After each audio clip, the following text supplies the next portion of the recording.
नमस्कार, जय हिंद। मैं दीपक अपने YouTube चैनल DS24 स्टडी में आपका हार्दिक स्वागत करता हूं। आज का साइंस सीरीज में हम लोग पार्ट नंबर 9 करने वाले हैं। इससे पहले हम 8 पार्ट अपलोड कर चुके हैं। अगर आप देखना चाहते हैं तो नीचे डिस्क्रिप्शन बॉक्स में लिंक रहेगा, आप डायरेक्ट जाकर चेकआउट कर सकते हैं।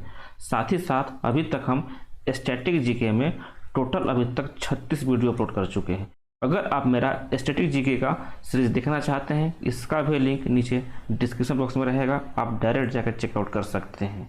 आप मेरा प्लेलिस्ट भी चेक कर सकते हैं। स्टैटिक जीके का प्लेलिस्ट मेरा अलग होगा और साइंस सीरीज का अलग होगा। अभी तक 8 पार्टों में टोटल हम लोगों ने क्वेश्चन नंबर कहाँ तक कर चुके हैं, 1 to 4 तक कर चुके हैं। आज हम लोग क्वेश्चन नंबर 1 to 5 से आगे करेंगे। ठीक है, चलिए बिना देरी किए हुए आज का क्लास स्टार्ट करते हैं। चलिए, क्या है क्वेश्चन नंबर 1 to 5। निम्न में से कौन सा नियम, कौन सा लॉ किसी धात्विक तार मेटालिक वायर से प्रभावित होने वाला धारा फ्लो ऑफ करंट के बारे में बात कर रहा है और उसके सिरों इंड्स के बीच जो विभवांतर है, पोटेंशियल डिफरेंस है, उसके बीच के रिलेशन को बताता है। कौन सा नियम है, कौन सा लॉ है, इस आपका तीनों चारों ऑप्शन में से। पोटेंशियल डिफरेंस को हम क्या से दर्शाते हैं, V से, और आपका फ्लो ऑफ करंट, करंट को हम I से दर्शाते हैं। तो V और I के बारे में पूछ रहा है, कौन सा लॉ बताता है, वो है आपका Ohm's law. Option number A इसका करेक्ट आंसर हो जाएगा। ओम्स लॉ है क्या, मान लीजिए कोई भी एक आपका वायर है, इससे करंट I आपका फ्लो हो रहा है, I करंट इससे फ्लो कर रहा है। ये आपका सिरा पहला है, ये आपका दूसरा सिरा है तार का। पहला सिरा को हम ए ले लेते हैं, दूसरा सिरा को हम बी ले लेते हैं। दोनों का बीच का पोटेंशियल डिफरेंस, विभवांतर, हम वी ले लेते हैं। तो ओम्स लॉ कहता है कि जो आपका विभवांतर है, पोटेंशियल डिफरेंस है, ये आपका डायरेक्टली प्रोपोर्शनल, समानुपाती हो जाता है करंट फ्लो का, आई का, विद्युत धारा का। ठीक है, यही आपका रिलेशन बताता है किसमें, ओम्स लॉ में। जब आप प्रोपोर्शनलिटी का साइन यहाँ से हटाओगे, समानुपाती का साइन यहाँ से हटाओगे, तो V = IR हो जाएगा। V क्या है, V आपका यहाँ पे पोटेंशियल डिफरेंस है, विभवांतर है। I आपका क्या है, करंट है, धारा है। R क्या है, R हो जाएगा आपका रेजिस्टेंस, जिसको हम प्रतिरोध बोलते हैं। यहाँ पे जो V है, पोटेंशियल डिफरेंस, जिसको हम बोलते हैं हिंदी में विभवांतर, है क्या, विभवांतर आपका कहलाता है, पोटेंशियल डिफरेंस कहलाता है। मान लीजिए ये आपका इलेक्ट्रिक फील्ड है, हिंदी में क्या बोलेंगे इलेक्ट्रिक फील्ड को, विद्युतीय क्षेत्र। तो एक कूलाम चार्ज को एक स्थान से दूसरे स्थान तक ले जाने के लिए जितना कार्य करना पड़ता है ना, वही आपका क्या कहलाता है, पोटेंशियल डिफरेंस कहलाता है, विभवांतर कहलाता है। क्या बोला मैंने, इलेक्ट्रिक फील्ड में एक कूलाम चार्ज को एक स्थान से दूसरे स्थान तक ले जाने में किया गया कार्य ही, किया गया वर्क ही आपका क्या कहलाता है, पोटेंशियल डिफरेंस कहलाता है। तो आपको V = IR, ओम्स लॉ का ये इक्वेशन आपको याद रखना है। इससे क्वेश्चन बनता है, न्यूमेरिकल बनता है एग्जाम में। आपका इसमें नेक्स्ट ऑप्शन है, option number B, joules law. Joules law क्या है, ये आपका किसके बीच का संबंध दर्शाता है। मान लीजिए कोई आपका एक वायर है, तार है, ये आपका वायर है, इससे आपका करंट फ्लो कर रहा है, I करंट फ्लो कर रहा है। ये आपका वायर है तो इसका रेजिस्टेंस भी होगा, प्रतिरोध भी होगा। तो इसी रेजिस्टेंस के कारण, इसी प्रतिरोध के कारण जो आपका वायर में हीट जनरेट होता है, मतलब ऊष्मा बनता है, इसी हीट को निकालने के लिए हम जूल्स लॉ का प्रयोग करते हैं। जूल का नियम, जूल्स लॉ क्या बताता है, Q = I²RT। Q क्या है, Q है आपका अमाउंट ऑफ हीट प्रोड्यूस्ड, कितना अमाउंट में आपका ऊष्मा उत्पादन हो रहा है। I क्या है, करेंट है, धारा है। R क्या है, रेजिस्टेंस है, प्रतिरोध है। T क्या है, T आपका टाइम है, समय है। ये इक्वेशन आपको ध्यान में रखना है, इससे सवाल बनता है, न्यूमेरिकल बनता है एग्जाम में। पूछ लेता है कि कोई भी, मान लीजिए कोई हीटर है, उस हीटर का प्रतिरोध दे देगा कुछ और बोलेगा कि 10 एम्पियर, 5 एम्पियर धारा इससे 5 सेकंड के लिए फ्लो कर रहा है। तो कितना अमाउंट में ये हीट प्रोड्यूस करेगा, कितना अमाउंट में ये ऊष्मा बनाएगा, आपको एग्जाम में पूछा जाएगा डायरेक्ट। आपको ये फार्मूला आपको याद होना चाहिए, Q = I²RT। I आपका करंट है, धारा है, R आपका रेजिस्टेंस है, प्रतिरोध है, और T आपका समय है। चलिए हम आगे चलते हैं। नेक्स्ट है क्वेश्चन आपका 1 to 6। क्या बोल रहा है? 750 वाट का, वाट किसका यूनिट होता है? पावर का। 750 वाट का एक विद्युतीय वॉशिंग मशीन है, इलेक्ट्रिक वॉशिंग मशीन है। इसका उपयोग 4 घंटे प्रतिदिन होता है। एक दिन में 4 घंटे इसका यूज किया जाता है। तो एक दिन में मशीन द्वारा उपयोग की गई ऊर्जा बताना है, एनर्जी बताना है। एक दिन में कितना एनर्जी का उपयोग करेगा। क्वेश्चन में आपको वॉशिंग मशीन का पावर दिया हुआ है। पावर कितना दिया है? पावर 750 वाट दिया हुआ है, 750 वाट। और क्या दिया हुआ है? टाइम दिया हुआ है। टाइम दिया हुआ है एक दिन में 4 घंटे, 4 आवर पर डे। और आपको एक दिन का निकालना है कि एक दिन में मशीन द्वारा कितना एनर्जी उपयोग किया जाता है। पावर क्या होता है? Power rate of doing work, मतलब कार्य करने का दर आपका पावर कहलाता है। और कैपेसिटी ऑफ डूइंग वर्क क्या कहलाता है? वो आपका एनर्जी कहलाता है। कार्य करने का क्षमता आपका ऊर्जा कहलाता है और कार्य करने का दर आपका पावर कहलाता है। तो पावर बराबर क्या बोलेंगे हम? पावर बराबर वर्क अपॉन टाइम। यही तो है, कार्य करने का दर पावर कहलाता है। तो वर्क बोले या फिर एनर्जी बोले, एनर्जी भी बोल सकते हैं। तो एनर्जी अपॉन, एनर्जी मतलब ऊर्जा, अपॉन टाइम भी इसको हम लिख सकते हैं पावर को। तो हमको यहाँ से एनर्जी चाहिए, ऊर्जा चाहिए, क्योंकि ऊर्जा पूछा हुआ है, एनर्जी चाहिए। तो एनर्जी बराबर क्या हो जाएगा? एनर्जी ई बराबर पावर गुना टाइम हो जाएगा। ये आपका इक्वेशन यहाँ से बन गया। इसी इक्वेशन का यहाँ पे यूज कीजिए। तो एनर्जी बराबर पावर कितना दिया हुआ है? 750 वाट दिया हुआ है। और आपका टाइम कितना दिया हुआ है? 4 घंटे पर डे।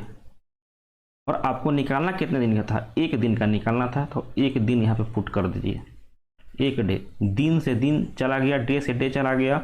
और क्या बचा आपका? 75 गुना 4 कीजिएगा तो कितना आ जाएगा? 75 गुना 4 300 होता है। तो एनर्जी ई बराबर 75 गुना 4 300 और 1 जीरो और 3000 वाट आवर आपका एनर्जी यहाँ से रिलीज होगा। इसको एनर्जी मशीन को चाहिए। ये आपका वाट आवर में आया है, लेकिन ऑप्शन आपको यूनिट में दिया है। इसको यूनिट में कैसे बदलिएगा? यूनिट में बदलने के लिए आपको 1000 से भाग कर देना पड़ेगा। तो आपको कितना मिल जाएगा? 3 यूनिट इसका आंसर आ जाएगा, जो कि ऑप्शन नंबर ए में दिया हुआ है। आपको एक हम फॉर्मूला बताते हैं। जब भी ऑप्शन आपका यूनिट में देगा ना, अब पूछेगा कि नंबर ऑफ यूनिट कितना होगा, तो आपको इसी फार्मूला का यूज करना है, डायरेक्ट आपको आंसर मिल जाएगा। उसके लिए आपको एक फार्मूला याद करना पड़ेगा। Number of unit, number of unit निकालने का फॉर्मूला है वाट, वाट इंटू आवर अपॉन 1000। ये फार्मूला डायरेक्ट आपका यूनिट में आंसर दे देगा। पुट कीजिए, नंबर ऑफ यूनिट निकालना है। वाट कितना दिया हुआ है? पावर 750 दिया हुआ है, गुना टाइम कितना दिया हुआ है? 4 दिया हुआ है। इसको आप 1000 से भाग कर दीजिए। 0 से 0 चला जाएगा, 25 से 75 3 बार में जाएगा, और 100 आपका 4 बार में चला जाएगा। 4 से 4 चला गया, आपका 3 यूनिट यहाँ से आंसर आपको मिल गया डायरेक्ट। तो ऑप्शन नंबर ए इसका करेक्ट आंसर हो जाएगा। Next question number 1 to 7। 10 meter पर सेकेंड से गतिमान 2000 kg का ट्रक ट्रैफिक लाइट पर खड़ी एक कार से टकराती है। टकराव के बाद आफ्टर कलिजन दोनों एक साथ 8 मीटर पर सेकेंड की गति से चलते हैं। तो कार का द्रव्यमान, कार का मास क्या होगा, आपको निकालना है। एक क्वेश्चन आपका कलिजन चैप्टर से है। देख लीजिए, कलिजन आपका 2 प्रकार का होते हैं। एक आपका इलास्टिक कलिजन होता है, एक आपका इन इलास्टिक कलिजन होता है। इन इलास्टिक कलिजन में 2 वस्तुएं आपस में चिपक जाती हैं, जैसे यहाँ पे ट्रक और कार एक दूसरे से चिपक चुकी हैं। तो जो ये आपका क्वेश्चन है, ये आपका इन इलास्टिक कलिजन का है। इलास्टिक कलिजन में आपका वस्तुएं चिपकती नहीं हैं, एक दूसरा से अलग हो जाती हैं।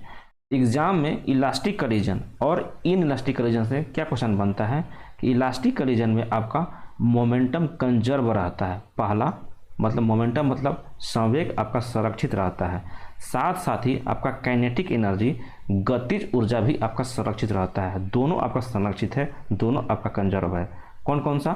संवेग और गतिज ऊर्जा, मोमेंटम और काइनेटिक एनर्जी। किसमें? इलास्टिक कलीजन में। इन इलास्टिक कलीजन में केवल आपका मोमेंटम कंजर्व होता है, संवेग केवल संरक्षित रहता है, काइनेटिक एनर्जी कंजर्व नहीं रहता है आपका इन इलास्टिक कलीजन में। मोमेंटम पता है ना, मोमेंटम क्या होता है? मोमेंटम को हम P से दर्शाते हैं। P equal to mass into velocity होता है, यही होता है आपका संवेग। तो बस हम इसी का यूज करेंगे, मोमेंटम का ही यूज करेंगे आपका ट्रक के केस में, कार के केस में, और दोनों को जुटने के बाद जो आपका फाइनल मोमेंटम होगा उसका यूज करेंगे, क्योंकि आपका मोमेंटम कंजर्व रहता है, मोमेंटम आपका संरक्षित रहता है, मोमेंटम चेंज नहीं होता है, संवेग चेंज नहीं होता है। ठीक है, चलिए हम इसी का फार्मूला का यूज करेंगे। यहाँ पे क्वेश्चन में कोई ट्रक है जिसका मास, जिसका द्रव्यमान कितना दिया हुआ है? 2000 kg दिया हुआ है इसका मास, और ये आपका ट्रक 10 मीटर पर सेकेंड स्पीड के चाल से चलता है और जाके खड़ी एक कार से जाकर टकरा जाता है। कार आपका खड़ा है, ठीक है, मान लीजिए ये आपका कार है, कार आपका खड़ा है जिसका स्पीड 0 मीटर पर सेकेंड हो जाएगा। एक खड़ी है इसीलिए 0 मीटर पर सेकेंड होगा। और कार का वेट, कार का द्रव्यमान निकालना है तो मान लेते हैं कार का द्रव्यमान हम m ले लेते हैं। और आफ्टर कलीजन, टकराने के बाद क्या हो जाता है? दोनों एक दूसरे से जुड़ जाते हैं, टकरा गए दोनों। तो ये आपका ट्रक है, ये आपका कार है, दोनों टकराने के बाद दोनों का स्पीड 8 मीटर पर सेकेंड के हिसाब से हो जाता है। दोनों का स्पीड कितना हो जाता है? 8 मीटर पर सेकेंड का हो जाता है। यहाँ पे आपका ट्रक का मास कितना दिया हुआ है? 2000 kg दिया हुआ है, और आपका कार का मास m माने हुए हैं। तो बस दोनों तरफ का आपका इनिशियल का जो मोमेंटम है, जो बाद का मोमेंटम है, दोनों को बराबर कर दीजिए। यहीं से आपको कार का द्रव्यमान, कार का मास निकल जाएगा। तो इनिशियल मोमेंटम कितना हो जाएगा? मोमेंटम बराबर क्या होता है? मास वेलोसिटी।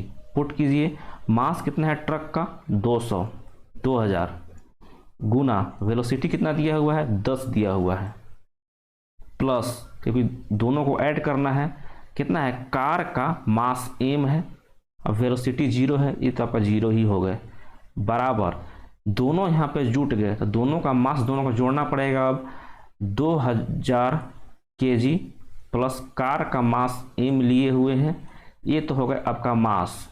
वेलोसिटी दोनों का कितना दिया हुआ है? 8 दिया हुआ है। दोनों को काट पीट कर दीजिए, ये तो आपका 0 आ गए। यहाँ पे बचा आपका कितना? 2000 गुना 10, तो 8 से काटिएगा तो 200 कितने बार में चल जाएगा? 25 गुना 8 200 होता है। तो यहाँ से बचेगा आपका 250 और गुना 10 2500 हो गए। 2500 बराबर आपका 2000 प्लस m आया। तो m क्या है? यही तो आपका कार का द्रव्यमान है, कार का मास है। कितना बचा? 2000 इधर जाकर माइनस हो जाएगा, तो आपका कार का द्रव्यमान मास कितना आ जाएगा? 500 kg इसका आंसर आ जाएगा। ठीक है, ऑप्शन नंबर बी इसका करेक्ट आंसर होगा। चलिए नेक्स्ट क्या है? 1 to 8 निम्नलिखित समूह में से, ग्रुप में से कौन सा संबंधित नहीं है? नियॉन, क्रिप्टन, प्लेटिनम और आर्गन। नियॉन का एटॉमिक नंबर कितना होता है? 10। क्रिप्टन का एटॉमिक नंबर कितना होता है? 36। प्लेटिनम का एटॉमिक नंबर कितना होता है? पहले तो आपका डी ब्लॉक का एलिमेंट है, और प्लेटिनम का एटॉमिक नंबर होता है 78। 79 होता है गोल्ड का, और 80 होता है आपका मरकरी का। आर्गन का एटॉमिक नंबर कितना होता है? तो ये होता है आपका आर्गन का 18। तो यहाँ से भी देख लीजिए 10, 36 और 18 ये होते हैं आपका पी ब्लॉक का एलिमेंट, और ग्रुप नंबर 18 का एलिमेंट होते हैं, और ये है आपका टोटल डी ब्लॉक का एलिमेंट। तो ऐसे में डिफरेंस आपका प्लेटिनम, ऑप्शन नंबर सी इसका करेक्ट आंसर हो जाएगा। सेकेंड क्या है? सेकेंड कैसे पता कर सकते हैं? जो आपका नियॉन, क्रिप्टन और आर्गन है, ये आपका 18वें समूह का एलिमेंट है, 18वें ग्रुप का एलिमेंट है। क्या था? Helium, neon, argon, krypton, xenon और रेडॉन, ये आपका 18वां ग्रुप है। Helium, neon, argon, krypton, xenon, radon. Helium का एटॉमिक नंबर 2, नियोन का 10, आर्गन 18, क्रिप्टन 36, आपका जेनॉन का 54 और रेडॉन का 86। देख लीजिए 18वां group, helium, neon, argon, krypton, xenon, radon, ये आपका 18वां ग्रुप है। ये आपका यहाँ तक टोटल पी ब्लॉक का है। यहाँ पर देखिए आपका प्लेटिनम आपका 78 है 78 नंबर पे, गोल्ड है आपका 79 नंबर पे, 80 नंबर पे आपका मरकरी है, सिल्वर है आपका 47 नंबर पे। तो ये आपका टोटल है डी ब्लॉक। इधर हो गया आपका पी ब्लॉक। ऑप्शन में नियोन दिया था, आर्गन दिया था और क्रिप्टॉन दिया था। तो ये तो हो गया आपका पी ब्लॉक का, और जो आपका प्लेटिनम दिया था ये हो गया आपका डी ब्लॉक का। ठीक है, चलिए हम आगे चलते हैं। नेक्स्ट क्या है, 129 नंबर क्वेश्चन। सर्वाधिक उपयुक्त विकल्प का चयन कीजिए, choose a most suitable option. 0 degree centigrade बराबर कितने डिग्री फ़ारेनहाइट होता है आपको बताना है। 0 डिग्री सेंटीग्रेड के बराबर कितना डिग्री फ़ारेनहाइट होता है। आपको हम एक इक्वेशन बताए थे, कौन सा इक्वेशन, टेम्परेचर स्केल को कन्वर्ट करने का। क्या बताए थे, C मतलब सेंटीग्रेड अपॉन 5 बराबर F-32, F क्या था फ़ारेनहाइट, अपॉन 9 बराबर केल्विन -273 अपॉन 5। तो आपको इस दोनों इक्वेशन का यूज कीजिए। यहाँ पे आपको 0 डिग्री सेंटीग्रेड आपको दिया हुआ है, तो 0/5 बराबर फ़ारेनहाइट निकालना है -32 अपॉन 9। इधर 0 हो जाएगा, 9 इधर चलेगा मल्टीप्लाई होगा तब पर भी 0 होगा। तो F बराबर कितना आ जाएगा 32 डिग्री। यही आपका आंसर होगा, जो कि ऑप्शन नंबर कितना में दिया हुआ है, सी में दिया हुआ है कि 0 डिग्री सेंटीग्रेड के बराबर 32 डिग्री फ़ारेनहाइट होता है। और जो ऑप्शन नंबर डी है ये क्या है, -40 डिग्री पे आपका सेंटीग्रेड स्केल और फ़ारेनहाइट स्केल दोनों बराबर होते हैं, आपको हम बता चुके हैं। ठीक है, चलिए हम आगे चलते हैं। नेक्स्ट क्या है, 130 number question. Lithium, sodium, potassium में क्या समानता है, क्या इक्वलिटी है। लिथियम, सोडियम और पोटेशियम में पहले तो तीनों के तीनों कौन से ग्रुप का एलिमेंट है, पहला ग्रुप का एलिमेंट है। पहला ग्रुप का ट्रिक क्या बताए थे, है लीना का रब से फरियाद, रब से फरियाद। Helium, lithium, hydrogen, lithium, sodium, potassium, rubidium, caesium और फ्रेंसियम। तो आपको बताना है कि कौन सा समानता होगा आपका लिथियम, सोडियम और पोटेशियम में। क्या ये एल्कली अर्थ मेटल हैं। एल्कली अर्थ मेटल का मतलब होता है क्षारीय मृदा धातु। तो क्षारीय मृदा धातु आपको जो सेकेंड ग्रुप है ना, बेटा मांगे कार स्कूटर वाला, वो आपका क्षारीय मृदा धातु है, एल्कली अर्थ मेटल है। ये आपका ग्रुप आपका 2 हो जाएगा, लेकिन ग्रुप 1 के बारे में बात कर रहा है। इनर्ट गैस है, इनर्ट गैस नहीं है। इनर्ट गैस आपका ग्रुप नंबर 18 होता है, helium, neon, argon, krypton, xenon वाला जो लास्ट ग्रुप था। आउटर मोस्ट ऑर्बिट में 8 इलेक्ट्रॉन होते हैं, तो नहीं, आउटर मोस्ट ऑर्बिट में 8 इलेक्ट्रॉन आपका ग्रुप नंबर 18 का होता है, इसका होता है। ठीक है, ऑप्शन नंबर डी इसका करेक्ट आंसर हो जाएगा, क्योंकि आउटर मोस्ट ऑर्बिट में 1 इलेक्ट्रॉन होता है। कोई सा भी ले लीजिए। लिथियम का एटॉमिक नंबर कितना होता है, 3। तो पहले सेल में 2 इलेक्ट्रॉन होंगे, नेक्स्ट सेल में 1 इलेक्ट्रॉन होंगे। सोडियम का एटॉमिक नंबर कितना होता है, 11। पहले सेल में 2 इलेक्ट्रॉन, नेक्स्ट सेल में 8, उससे नेक्स्ट में 1 इलेक्ट्रॉन। तो देख लीजिए जो आपका आउटर मोस्ट ऑर्बिट है, जो सबसे बाहर वाला आपका कक्ष है, उसमें 1 इलेक्ट्रॉन होगा। देखिए यहाँ भी 1 है, यहाँ भी 1 है, इसीलिए आपका ऑप्शन नंबर डी इसका करेक्ट आंसर हो जाएगा। नेक्स्ट क्या है, 131 नंबर क्वेश्चन। समय के साथ विस्थापन में परिवर्तन का दर, rate of change of displacement को क्या कहते हैं। Rate of change of displacement मतलब डिस्प्लेसमेंट का, विस्थापन का समय के साथ चेंज, एक कहलाता है आपका वेलोसिटी। वेलोसिटी का मतलब वेग। ऑप्शन नंबर सी इसका करेक्ट आंसर हो जाएगा। ये तो है आपका डिस्प्लेसमेंट, विस्थापन। अगर यहीं पे डिस्टेंस अपॉन टाइम होता तो क्या होता, ये है हो गया आपका डिस्टेंस अपॉन टाइम, मतलब दूरी अपॉन समय। तो ये हो जाता आपका स्पीड। चाल। ठीक है, दोनों को आपको याद करना है कि वेलोसिटी कब होता है और स्पीड कब होता है। वेलोसिटी आपका वेक्टर क्वांटिटी है, वेक्टर क्वांटिटी है। स्पीड आपका स्केलर क्वांटिटी है। डिस्टेंस भी आपका स्केलर क्वांटिटी है। टाइम भी आपका स्केलर क्वांटिटी है। डिस्प्लेसमेंट विस्थापन आपका कैसा क्वांटिटी है, वेक्टर क्वांटिटी है। और टाइम आपका स्केलर क्वांटिटी है। वेक्टर और स्केलर क्वांटिटी में डिफरेंस क्या है? वेक्टर मतलब क्या होता है? वेक्टर क्वांटिटी का मतलब होता है सदिश राशि और स्केलर क्वांटिटी का मतलब होता है अदिश राशि। वेक्टर क्वांटिटी में आपका मैग्नीट्यूड और डायरेक्शन दोनों होते हैं।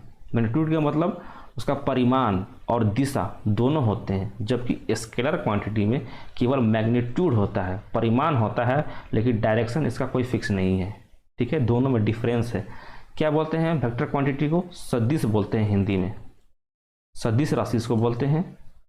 और स्केलर क्वांटिटी को अदिश राशि बोलते हैं। कुछ एग्जाम्पल वेक्टर क्वांटिटी का और स्केलर क्वांटिटी का बताइए। जैसे कि हो गए आपका वेग, वेलोसिटी, वेलोसिटी आपका वेक्टर क्वांटिटी है। चाल, स्पीड आपका स्केलर क्वांटिटी है। और क्या है? बल, फोर्स, फोर्स है आपका वेक्टर क्वांटिटी। आपने सुना होगा कि वर्क बराबर क्या होता है? फोर्स इनटू डिस्प्लेसमेंट होता है। तो फोर्स भी आपका वेक्टर क्वांटिटी है, डिस्प्लेसमेंट भी आपका वेक्टर क्वांटिटी है। डिस्प्लेसमेंट में लिख लीजिए। डिस्प्लेसमेंट मतलब क्या होता है? विस्थापन। और डिस्टेंस क्या है? डिस्टेंस आपका स्केलर क्वांटिटी है। दूरी आपका स्केलर क्वांटिटी है, अदिश राशि है, जबकि डिस्प्लेसमेंट विस्थापन आपका वेक्टर क्वांटिटी है। लेकिन वर्क जो होता है, कार्य जो होता है, ये आपका स्केलर क्वांटिटी होता है। इसको ध्यान में रखना है। स्केलर क्वांटिटी में और क्या आता है? एनर्जी, एनर्जी ऊर्जा भी स्केलर क्वांटिटी है। पावर, पावर भी आपका स्केलर क्वांटिटी है। टाइम, टाइम भी स्केलर क्वांटिटी है। मास, द्रव्यमान भी आपका स्केलर क्वांटिटी है।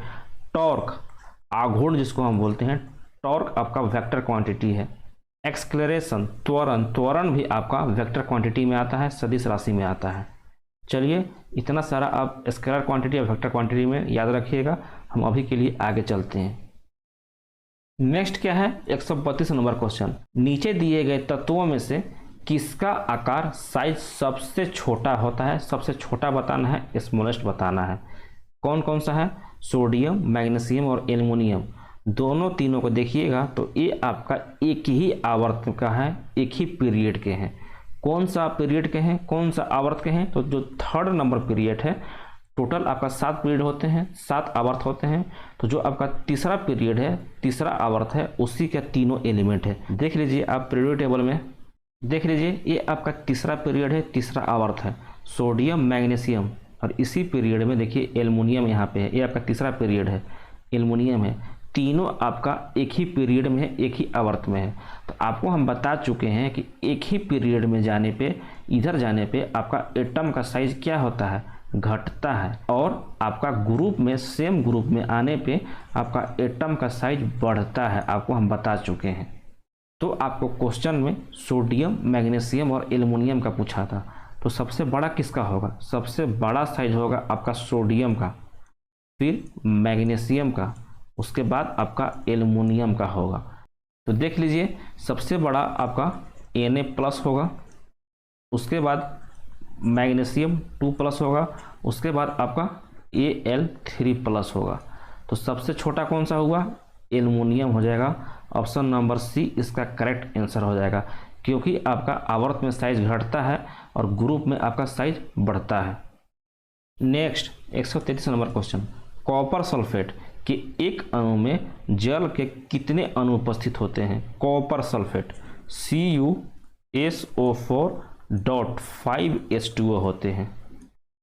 5 इसका आंसर होगा। कॉपर सल्फेट को ब्लू विट्रियोल का हम जानते हैं, ब्लू विट्रियोल के नाम से, मतलब नीला थोथा के नाम से, नीला थोथा, या फिर नीला कशिश भी बोलते हैं, नीला कशिश। किसी नाम से भी एग्जाम में टपक सकता है, थोथा बोल सकता है, कशिश बोल सकता है, या फिर हिंदी में विट्रियोल भी लिख सकता है। ठीक है, तो आपको सब नाम याद करना पड़ेगा। आपको हम कुछ दिन पहले ग्रीन विट्रियोल का नाम बताए थे, ग्रीन विट्रियोल हरा कशिश का। तो जो ग्रीन विट्रियोल होता है ना, हरा कशिश, उसका फार्मूला क्या होता है वो भी बताइए।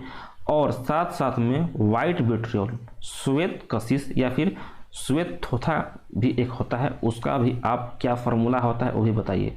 जो ग्रीन विट्रियोल होता है ना आपका हरा कशिश, इसका फार्मूला होता है आयरन सल्फेट, FeSO4.-H2O। तो यहाँ पे आप H2O के कितने अणु होते हैं वो बताइए।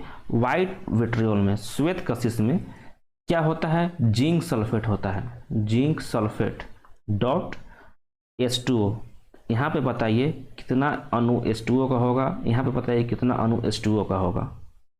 तो आपका हरा कशिश में, ग्रीन विट्रियोल में FeSO4.7H2O होते हैं, जिंक सल्फेट .7H2O, ये आपका फार्मूला होता है वाइट विट्रियोल का, श्वेत कशिश का।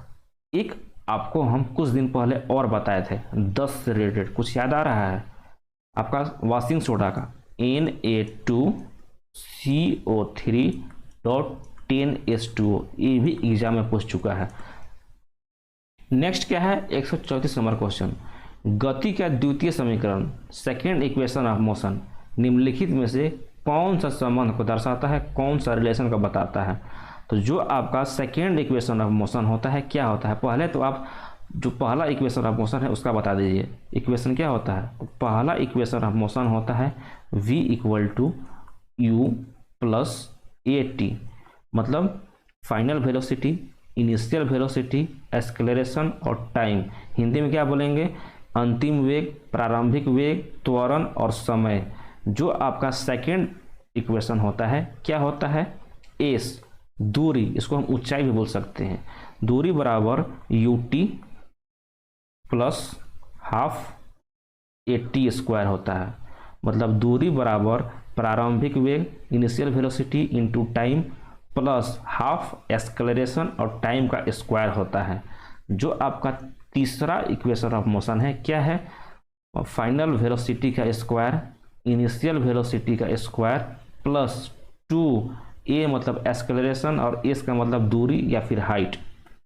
तो क्वेश्चन में आपको सेकेंड इक्वेशन ऑफ मोशन के बारे में पूछा है जो कि यहाँ पे दिया हुआ है। तो आप इसका ट्रिक है याद करने का, s और t फर्स्ट और लास्ट को देखना है, यहाँ पर भी फर्स्ट और लास्ट को देखना है और इसमें भी फर्स्ट और लास्ट को देखना है। तो जो आपका फर्स्ट इक्वेशन ऑफ मोशन है ये आपका वेलोसिटी और टाइम का रिलेशन को दर्शाता है। जो आपका सेकेंड इक्वेशन है ये आपका डिस्टेंस या फिर पोजीशन और टाइम के बारे में बताता है। जो आपका थर्ड इक्वेशन है ये आपका वेलोसिटी और पोजीशन या फिर दूरी का रिलेशन को बताता है। तो देख लीजिए ऑप्शन में आपका जहाँ पे पोजीशन और टाइम होगा वही आपका आंसर होगा, पोजीशन और टाइम, स्थिति और समय। ऑप्शन नंबर सी इसका करेक्ट आंसर होगा। ऑप्शन नंबर बी किसका आंसर होगा, वेलोसिटी और टाइम। वेलोसिटी और टाइम आपका फर्स्ट इक्वेशन ऑफ मोशन का होता है। पोजीशन और वेलोसिटी किसका होता है, वेलोसिटी और पोजीशन आपका थर्ड इक्वेशन ऑफ मोशन का होता है। ठीक है, आपको बस इक्वेशन याद रहना चाहिए और फर्स्ट और लास्ट को आप देख के बता सकते हैं कि फर्स्ट इक्वेशन ऑफ मोशन किसके किसके बीच का रिलेशन को बताता है। ठीक है, ये ट्रिक है, फर्स्ट और लास्ट करके आप बता सकते हैं। नेक्स्ट 135 नंबर क्वेश्चन, निम्नलिखित तत्वों में से किसका सबसे बाहरी कक्षा पूर्णतः भरा रहता है। Outermost cell completely filled है। आउटर सेल कंप्लीटली फिल्ड का मतलब क्या है, आपका बाहरी कोश में 8 इलेक्ट्रॉन होते हैं। जब 8 इलेक्ट्रॉन होते हैं तो कंप्लीटली फिल्ड माना जाता है, मतलब वो स्टेबल होता है और सभी आपका एलिमेंट स्टेबल होना चाहते हैं, अपने आउटर मोस्ट ऑर्बिट में 8 इलेक्ट्रॉन पूरा करना चाहते हैं। तो इसमें से देख लीजिए जो आपका फर्स्ट ऑप्शन है ये तो आपका पहला ग्रुप है, कैल्शियम स्ट्रोंशियम बेरियम आपका दूसरा ग्रुप है, क्लोरीन ब्रोमीन और आयोडीन ये आपका 17वां ग्रुप है और क्रिप्टन जेनन और रेडन ये आपका 18वां ग्रुप है। तो आपको हम बताए थे कि जो 18वां ग्रुप है ये आपका जो आउटर मोस्ट ऑर्बिट है इनका सभी के सभी में आपका 8 इलेक्ट्रॉन होते हैं, केवल हीलियम को छोड़ के। आपका जो 18वां ग्रुप है कौन सा है, helium, neon, argon, krypton, xenon और रेडॉन। हीलियम का एटॉमिक नंबर कितना होता है? 2। बाकी का लास्ट ऑर्बिट में 8 इलेक्ट्रॉन होते हैं। इसका एटॉमिक नंबर कितना होता है? 10। तो पहले सेल में 2 इलेक्ट्रॉन, नेक्स्ट सेल में 8 इलेक्ट्रॉन। आर्गन का एटॉमिक नंबर 18, पहले सेल में 2 इलेक्ट्रॉन, उसके नेक्स्ट में 8, 8 2 10, उसके फिर नेक्स्ट में 8। देखिए लास्ट ऑर्बिट में दोनों का 8 इलेक्ट्रॉन है, इसीलिए कंप्लीटली फिल्ड है। तो इसका ऑप्शन नंबर डी इसका करेक्ट आंसर हो जाएगा। अगर यहीं पे पूछता है कि जो आपका फर्स्ट ग्रुप का एलिमेंट है उसका लास्ट ऑर्बिट में कितने इलेक्ट्रॉन होते हैं, तो सोडियम का एटॉमिक नंबर कितना होता है? 11। लिथियम का एटॉमिक नंबर कितना होता है? 3। तो बता दीजिए कि इसका लास्ट ऑर्बिट में कितने इलेक्ट्रॉन होंगे। लिथियम का एटॉमिक नंबर 3, तो पहले सेल में 2 इलेक्ट्रॉन, लास्ट सेल में मतलब आउटर मोस्ट में 1 इलेक्ट्रॉन। 11 एटॉमिक नंबर, पहले सेल में 2 इलेक्ट्रॉन, उसके नेक्स्ट में 8 इलेक्ट्रॉन, 8 2 10, और उसके आउटर मोस्ट ऑर्बिट में 1 इलेक्ट्रॉन हो जाएगा। तो हम कह सकते हैं कि जो मेरा फर्स्ट ग्रुप का एलिमेंट है उनके आउटर मोस्ट ऑर्बिट में 1 इलेक्ट्रॉन होते हैं। जो आपका सेकेंड ग्रुप है बेटा मांगे कार स्कूटर वाला, उसमें आपका कैल्शियम, स्ट्रोंशियम, बेरियम है। उसका देख लीजिए कैल्शियम का एटॉमिक नंबर कितना होता है? 20 होता है। इसको हम कैसे लिखेंगे? पहले सेल में 2, नेक्स्ट सेल में 8, उसके नेक्स्ट सेल में फिर से 8 और फिर से 2 हो जाएगा। आउटर मोस्ट ऑर्बिट में 2 इलेक्ट्रॉन हो जाएगा। बेरियम का एटॉमिक नंबर कितना होता है? 4। फर्स्ट सेल में 2, उसके बाद नेक्स्ट सेल में 2। देखिए यहाँ भी 2 आ जाएगा। तो जो आपका सेकेंड ग्रुप है, सेकेंड ग्रुप में जितने भी एलिमेंट हैं उनके आउटर मोस्ट ऑर्बिट में 2 इलेक्ट्रॉन होते हैं। और 17वें ग्रुप का बता दीजिए। 17वें ग्रुप का यही है क्लोरीन, ब्रोमीन, आयोडीन। तो उनके लास्ट ऑर्बिट में आपका 7 इलेक्ट्रॉन होते हैं। देखिए कितना होता है क्लोरीन का एटॉमिक नंबर? 17 को लिखिएगा तो फर्स्ट ग्रुप में 17 का लिख रहे हैं क्लोरीन का। तो फर्स्ट सेल में आपका 2 इलेक्ट्रॉन, उसके नेक्स्ट में आपका 8, 8 2 10, तो नेक्स्ट बच गया 7 आ जाएगा आपका। ठीक है, तो आपको याद करना है जो 17वां ग्रुप है उसके लास्ट ऑर्बिट में, आउटर मोस्ट ऑर्बिट में 7 इलेक्ट्रॉन होते हैं। ठीक है, चलिए हम आगे चलते हैं। नेक्स्ट क्या है? 136 नंबर क्वेश्चन। गैल्वेनाइजेशन की प्रक्रिया में, गैल्वेनाइजेशन प्रोसेस में लोहे के ऊपर कौन सी धातु की परत चढ़ाई जाती है, कौन सा लेयर चढ़ाया जाता है? तो गैल्वेनाइजेशन में आयरन के सरफेस पे, परत पे आपका जिंक का कोटी चढ़ाया जाता है, जिंक का परत चढ़ाया जाता है। जिंक का कंपाउंड बनता है कॉपर और जिंक का। जब कॉपर आपका 70% होता है और जिंक आपका 30% होता है तो क्या बनता है? जब कॉपर आपका और जिंक आपका अलग अलग परसेंटेज होते हैं, कॉपर का आपका 80% होता है और जिंक का 20% होता है, तो क्या बनता है? दोनों का बताना है। तो कॉपर और जिंक का जब 7:3 के रेशियो में रहते हैं तो बनता है ब्रास, जिसको कि हम पीतल बोलते हैं हिंदी में, पीतल। और कॉपर और जिंक का 80% और 20% के रेशियो में रहते हैं तो बनता है Dutch metal, DUTCH, Dutch metal. ठीक है, हिंदी में मेटल लिखते हैं, डच मेटल लिखते हैं। आप सुने होंगे गन मेटल। गन मेटल में भी आपका कॉपर, जिंक और टीन होते हैं। कॉपर, जिंक और टीन होते हैं। इसमें आपको परसेंटेज याद रखने का कोई ज़रूरत नहीं है। किसका होता है? गन मेटल का। हिंदी में भी ऐसे ही लिखते हैं, गन मेटल इसको हिंदी में लिखते हैं। आपने नाम सुना होगा जर्मन सिल्वर का। जर्मन सिल्वर क्या होता है? कॉपर, जिंक और निकेल का मिश्रण होता है। जर्मन सिल्वर है तो इसमें सिल्वर नहीं पाया जाता है, ध्यान में रखिएगा।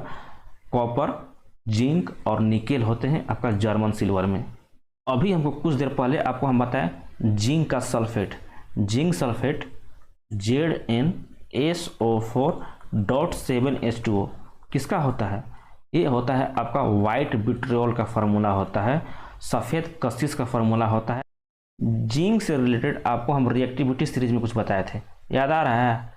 रिएक्टिविटी सीरीज में कि ये आपका एल्युमिनियम, जिंक और आयरन, केवल आपका 3 ही ऐसे एलिमेंट हैं, ऐसे तत्व हैं जो कि केवल आपका स्टीम के साथ रिएक्शन करते हैं। केवल आपका भाप के साथ रिएक्शन करते हैं, ना ही ये ठंडे जल के साथ कोल्ड वाटर के साथ, ना ही गर्म वाटर के साथ, ना ही हॉट वाटर के साथ, दोनों के साथ रिएक्शन नहीं करते हैं, केवल भाप के साथ रिएक्शन करते हैं। कौन कौन?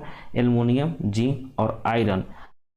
नेक्स्ट क्या है? 137 नंबर क्वेश्चन, C58 जो तत्व है, एलिमेंट है, निम्न में से किस ब्लॉक का सदस्य है, किस ब्लॉक का एलिमेंट है? तो C58 आपका F ब्लॉक का एलिमेंट है। 58 से लेके 71 तक 14 एलिमेंट ए वाला, और 90 नंबर एटॉमिक नंबर से लेके एटॉमिक नंबर 103 तक ये आपका 14 एलिमेंट, टोटल मिला के 28 एलिमेंट टोटल आपका एफ ब्लॉक का एलिमेंट है। अगर यहीं पे 57 नंबर पूछता तब आपका डी ब्लॉक का हो जाता, 89 नंबर पूछता तब पर भी आपका डी ब्लॉक का एलिमेंट हो जाता। नेक्स्ट 138 नंबर क्वेश्चन, वेग, वेलोसिटी और समय, टाइम के बीच संबंध दर्शाने वाला समीकरण निम्न में से कौन सा है?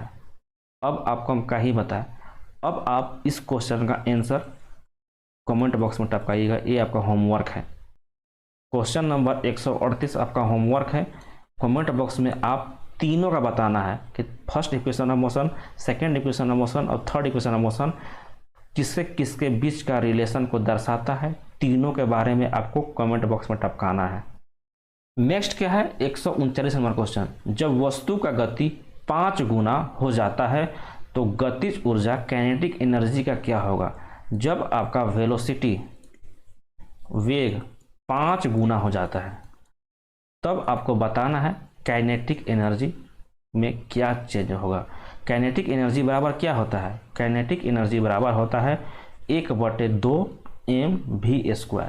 कल ऐसा ही फार्मूला आपको हम बताए थे, ऐसा ही क्वेश्चन बताए थे, वहाँ पे था 2 गुना हो जाता था तो आंसर उसका 4 आता था, यहाँ पे 5 गुना हो रहा है तो इसका आंसर भी आपको कमेंट बॉक्स में टपकाना है कि कितना गुना हो जाएगा आपका काइनेटिक एनर्जी जब आपका वेलोसिटी 5 गुना हो जाएगा। ठीक है, अगर आप आंसर सही देते हैं तो आपको हट शेप मिल जाएगा, अगर नहीं देते हैं तो उसी टाइम आपको हम करेक्ट कर देंगे कमेंट बॉक्स में ही। नेक्स्ट 140 नंबर क्वेश्चन क्या है? ऊर्जा का उपयोग करते हुए पायरुविक का विघटन, डिकम्पोज कहाँ पे होता है? तो पायरुविक का आपका विघटन, डिकम्पोज आपका माइटोकॉन्ड्रिया में होता है। देख लीजिए, जब भी ग्लूकोज का ऑक्सीडेशन होता है ना तो वो पायरुवेट और प्लस 2 ATP एनर्जी में टूट जाता है। यहाँ तक का जो भी प्रक्रिया होता है वो आपका साइटोप्लाज्म में होता है, कोशिका द्रव में होता है। इसके बाद आपका 3 प्रोसेस होते हैं। जब एक होता है एरोबिक प्रोसेस, मतलब वायवीय श्वसन, जब उसको ऑक्सीजन मिलता है। एक होता है एनारोबिक रेस्पिरेशन, बिना ऑक्सीजन का, जब उसको ऑक्सीजन नहीं मिलता है। एक होता है आपका ऑक्सीजन के अभाव में। तो पहले हम देखते हैं एरोबिक रेस्पिरेशन, मतलब वायवीय श्वसन ऑक्सीजन की उपस्थिति में। तो ऑक्सीजन की उपस्थिति में आपका पायरुवेट माइटोकॉन्ड्रिया में, किसमें?